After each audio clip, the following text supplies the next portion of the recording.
Hello दोस्तों, कैसे हैं आप लोग। आशा करता हूँ कि आप सब ठीक होंगे। जैसे कि आपको पता है कि हमारी सीरीज चल रही है इंडियन पॉलिटी फॉर प्रीलिम्स, तो उसमें हम प्रीएम्बल के फर्स्ट पार्ट को कवर कर चुके हैं। आज का टॉपिक रहेगा हमारा पार्ट टू में जो हम कवर करने वाले हैं वो हम कवर करेंगे कीवर्ड्स को।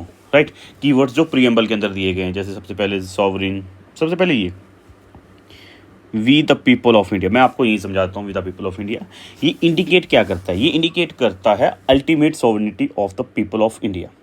राइट, सॉवरेनिटी मीन्स वो हम आगे पढ़ेंगे, मतलब नॉर्मल बता देता हूँ कि ये सॉवरेनिटी का मतलब होता है independent authority of the state. Right, next sovereign, what it mean. Sovereign का मतलब क्या है? ये जो टर्म है सॉवरिन, सॉवरिन क्या डिनोट करती है? ये डिनोट करती है India is subject to no external authority and the state has power to legislate on any subject. Right, कोई भी subject in the interest of state हम अपना लॉज बना सकते हैं। मतलब the term means that India has its own independent authority and it is not a dominion of any other external power. मतलब क्या है? पहले हम किसके डोमिनियन में आ गए थे? आपको याद हो, ये मोस्टली इंडियन जो हम पढ़ते हैं, इंडियन स्ट्रगल ऑफ मूवमेंट पढ़ते हैं, तो उसमें आता है कि क्या है कि जो डोमिनियन स्टेटस है वो हम डिमांड करते रहे हैं। राइट, तो वही एक यहाँ पे कह रहा है कि हम इसमें क्या है, फ्री हैं। The term means that its own independent. Right, sovereign का मतलब है the term means that India has its own independent authority and it is not a dominion of any other external power. In the country, legislature has the power to make laws which are subject to certain limitations. वो limitations हैं, वो हम आगे पढ़ेंगे। Right, फिर next word है socialist. Socialist का meaning क्या है? सोशलिस्ट का मीनिंग क्या है? सोशलिस्ट का अगर हम बात करें सोशलिज्म वाला, तो इसका मीनिंग है achievement of socialist ends through democratic means. Right, it holds, आगे भी है, it holds with in the mixed economy where both private and public sectors coexist side by side. Right, और याद रखना ये हमने लास्ट टाइम आपको जो बताया था कि ये ऐड किया गया है 42nd अमेंडमेंट एक्ट के तहत, ठीक है, 1976 में। ठीक है, इसका ये मीनिंग है। राइट, अगर हम बात करें आगे, अगला वर्ड क्या है? Secular. What it mean? Secular का मतलब क्या है? Means all the religion in India get equal respect, protection and support from the state. कि ये इक्वली रिस्पेक्ट किए जाएंगे, प्रोटेक्ट किए जाएंगे और स्टेट के द्वारा पैट्रोनाइज किए जाएंगे इक्वली हर एक रिलीजन को। राइट, हमारा कोई ऑफिशियल रिलीजन नहीं है। ये भी 42nd अमेंडमेंट एक्ट के तहत इसको प्रीएम्बल में क्या किया गया? इनकॉर्पोरेटेड किया गया। राइट, अगर हम आगे बात करें, नेक्स्ट वर्ड आता है आपका डेमोक्रेटिक। डेमोक्रेटिक क्या मतलब है? डेमोक्रेटिक क्या सिग्निफाई करता है? ये सिग्निफाई करता है India has responsible and what parliamentary form of government which is accountable to an elected legislature. Right, समझ आया क्या क्या क्या बात करता है ये? डेमोक्रेटिक का मतलब कहता है कि जो इंडिया है, इंडिया में क्या है, एक रिस्पॉन्सिबल गवर्नमेंट है। वो भी कौन सी? पार्लियामेंट्री फॉर्म ऑफ गवर्नमेंट, जो अकाउंटेबल होगी इलेक्टेड लेजिस्लेचर को लेकर। राइट, इसको ध्यान रखना। इसको सिंपल लैंग्वेज में हम जा सकते, the term implies that the constitution of India has established form of constitution which get its authority from will of the people expressed in a election. मतलब ये जो हमारे रिप्रेजेंटेटिव होंगे, इलेक्टेड होंगे। राइट, लास्ट की वर्ड आता है Republic. Republic का मीनिंग क्या है यहाँ पे? रिपब्लिक का मीनिंग क्या है? रिपब्लिक का मीनिंग डिनोट क्या करता है ये? The head of the state is not a hereditary monarch but an elected functionary. दोबारा बताता हूँ, it terms indicates that the head of the state is elected by the people. Right, elected by the people. जैसे हमारे अगर हम बात करें head of state की बात करें, हेड ऑफ स्टेट कौन? हमारे यहाँ पे प्रेसिडेंट हैं, प्रेसिडेंट साहब। बट वो इनडायरेक्टली इलेक्ट किए जाते हैं, हम उनको इलेक्ट नहीं करते, हमारे रिप्रेजेंटेटिव इलेक्ट करते हैं। वो हम आगे जाके हम एग्जीक्यूटिव्स में पढ़ेंगे अच्छे से। राइट, समझ आया इतना? चलिए, अगर हम बात करें तो आगे की बात करें तो आगे एक लाइन मैं आपको सुनाता हूँ क्या कहते हैं, as the grand objectives and socio economics goal to achieve which the Indian polity has been establish, these are stated in the preamble, right. These are what? To secure to all its citizens social, economic and political justice. क्या कहना चाह रहा हूँ मैं, क्या secure करता है? It's secure citizens social, economic and political justice. मतलब liberty of thoughts, expression, belief, faith and worship, equality of status, opportunity and promote among them fraternity as to secure the dignity of an individual and unity and integrity of the nation. Right ये हमारा एक क्या है, गोल है ये हमारा, right. Next हमारे यहाँ पे तीन कॉन्सेप्ट हैं.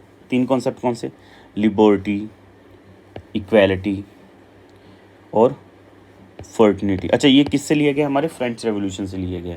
ठीक है. एक्चुअली क्या है, doctor Ambedkar observe in his closing speech in the Indian, अगर हम बात करें constituent assembly on 25th November 1949, the principle of liberty, equality and fraternity are not to be treated as a separate item in the Trinity. They form a union of Trinity. मतलब ये उन्होंने कहा कि इनको अलग से नहीं पढ़ा जाएगा, इनको क्या पढ़ा जाएगा? Union of trinity, right. In the sense that the diverse one from the other is to defeat the very purpose of the democracy. अगर इनमें से एक भी शब्द अलग हुआ, जो वर्ड हम अभी अपने वर्ड्स देखे, कौन सा? Liberty, equality and fraternity. अगर एक भी शब्द इधर उधर हुआ तो जो पर्पस ऑफ डेमोक्रेसी है वो यहाँ पे डिफीट हो जाएगा, राइट. आई थिंक समझ आ गया होगा. Liberty can not be diverse from equality, equality can not diverse from liberty, nor can liberty and equality be diversed from fraternity. ठीक है. Without equality liberty would produce the supremacy of the few over the many. Equality without liberty would kill individual initiatives. ये सारे doctor Ambedkar ji ने अपनी final speech में 25 नवंबर 1949 को constituent assembly में बोला था, राइट. अगर हम बात करें इसी में आगे, मैं आपको बाद में समझाऊंगा. यहाँ पे अगर हम इधर चलें, हमारे सुप्रीम कोर्ट जी क्या कहते हैं इसमें, हमारे अपेक्स कोर्ट भी इसको एम्फेसाइज करते हैं. द वर्ड किसको? फर्टर्निटी को क्या बोलते हैं इसके बारे में. The dignity of an individual have a special relevance in Indian context because of the social backwardness of the certain section of the community who had its the past been locked down upon. ठीक है. Indira Swani case जो हुआ था 1993 में, उन्होंने ये बोला था कि इसमें ये नहीं है कि फर्टर्निटी भाईचारा नॉर्मल वे पे, नहीं ब्रदरहुड की वैसे ही, बट इसमें क्या है, डिग्निटी ऑफ इंडिविजुअल. इसमें हम रिस्पेक्ट करते हैं डिग्निटी ऑफ इंडिविजुअल को, राइट. अब अगर आगे की बात करें, अब इसके ऑब्जेक्टिव हमने बात कर ली थी, अब कुछ फैक्टर्स की बात करते हैं. ठीक है. तो फैक्टर्स की बात करें, सबसे पहले क्या आएगा? जस्टिस. जस्टिस क्या मतलब है? जस्टिस अगर हम बात करें, ये एक necessary to maintain order in society. Justice क्यों जरूरी है? To maintain order in society. और ये प्रॉमिस किए जाते हैं through various provisions like fundamental right. ठीक है. And directive principles of state policies, इसके थ्रू इनको प्रॉमिस किया जाता है, जो इंडियन कॉन्स्टिट्यूशन हमारे बात करता है. अगर हम बात करें किस टाइप के जस्टिस की बात हो रही है यहाँ पे, तो हम यहाँ पे तीन टाइप के जस्टिस की बात करते हैं. कौन सा? Social, economic and political justice. तीन टाइप के जस्टिस की बात हो रही है. सोशल जस्टिस क्या? Social justice means constitution wants to create a society without discrimination on any ground like caste, creed, gender, religion, etc. Right. मतलब क्या कह रहे हैं, हम सोशल जस्टिस लेके आएंगे, article 15 of fundamental right. Number 2, economic justice. What it mean? Economic justice mean no discrimination can be caused by people on the basis of their wealth, income, economic status. Like, और इसमें अगर हम बात करें addition more, every person must be paid equally for an equal position of all people get opportunity to earn their living. Right? कि हर किसी को हम क्या करेंगे, इक्वल अपॉर्चुनिटी प्रोवाइड करेंगे। राइट हम यहाँ पे इक्वालिटी और इक्विटी की बात करते हैं कि हम यहाँ पे रिजर्वेशन भी प्रोवाइड करते हैं बैकवर्ड क्लासेस को, ताकि वो क्या हो सके, उनका अपलिफ्टमेंट हो सके। Political justice. पॉलिटिकल जस्टिस क्या होता है? पॉलिटिकल जस्टिस का मतलब है all people have an equal free and fair right without any discrimination to participate in political opportunities. One vote one election, one vote one person value. Right, ये हमारे 3 type के justice थे, social, economic and political justice. आगे बात करें equality की। Equality की बात करें, किस टाइप की इक्वालिटी की बात करते हैं? इक्वालिटी मीन्स क्या है कि section of the society has any special privileges and all the people have given equal opportunity for everything without any discrimination. Everyone is equal before the law. मतलब everyone is equal before the law. Article 14 हमें दर्शाया गया। Next, liberty. Liberty का मतलब क्या है? Freedom from the people to choose their way of life, have political views, behaviour in the society. Liberty does not means freedom to do anything. Right, ये बात याद रखना, लिबर्टी का मतलब ये नहीं है, मतलब क्या कहना है, does not means freedom to do anything. Right, there are some certain limits also. You would say a person can do anything but in the limits set by the law. Right, ये नहीं है कि कल को liberty, अगर आपके पास liberty है, लिबर्टी ऑफ थॉट्स है, लिबर्टी टू डू एनीथिंग है, किसी का सिर फाड़ के आ जाओ, नहीं, there are certain limits also, ठीक है, सेट बाय द लॉ। इसको तो हम अच्छे से पढ़ ही चुके हैं। फॉर्टिनिटी, इसका मतलब क्या है? Means feeling of brotherhood and emotional attachment with the country and all the people. Right, ये बात करते हैं। राइट, आपको केसेस मैं इसके बता चुका हूँ, बस जल्दी से हम इसके कुछ फैक्ट्स की बात करेंगे। लास्ट टाइम हमने बात कर ली थी। ओके, चलिए। अच्छा, डेट ऑफ अडॉप्शन वगैरह मैंने बता दिया था। अडॉप्शन की डेट जो रहेगी,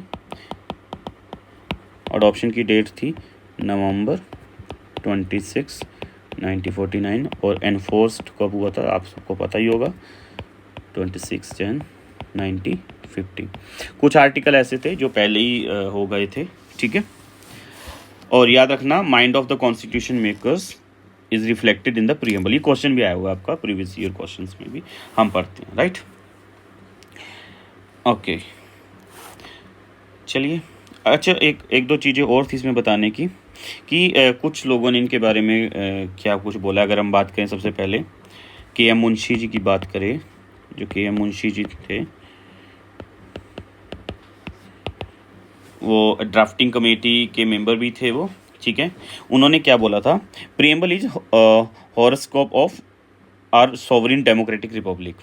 राइट, उनके बाद फिर उसके बाद पंडित ठाकुरदास भार्गव थे, वो भी ड्राफ्टिंग कमेटी के मेंबर रहे हैं। उन्होंने क्या बोला था? Preamble most previous part of the constitution.